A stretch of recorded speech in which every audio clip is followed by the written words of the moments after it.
Social ఎకానమీకి దీన్ని లాజికల్గా తెచ్చండి. మనం ఒకసారి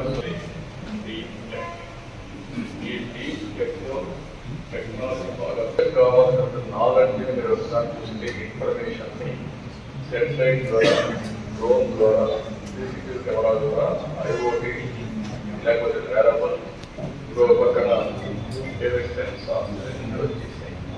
ఇవి వచ్చినప్పుడు రియల్ డేటా వస్తుంది.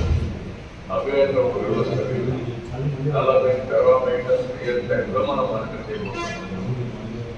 ఆటోమేటిక్గా అవేర్గా వస్తే అక్కడి నుంచి ఇన్ఫర్మేషన్ కావాలా, ఎయిర్ క్వాలిటీ, ఎయిర్ డైరెక్షన్, అదే మాదిరిగా టెంపరేచర్, లేకపోతే cyclone prediction, under board prediction, flood management, లేకపోతే రిజర్వాయర్ వాటర్ లెవెల్, ఇలాంటివి ఒక 40 దాకా ఈజీగా మనం ఐడెంటిఫై చేసే పరిస్థితికి వస్తున్నాం. అయితే ఇవన్నీ ఒక ఎప్పుడైతే దీన్ని అమలు చేసే నాయకత్వం కావాలి, లీడర్స్ కావాలి. అక్కడ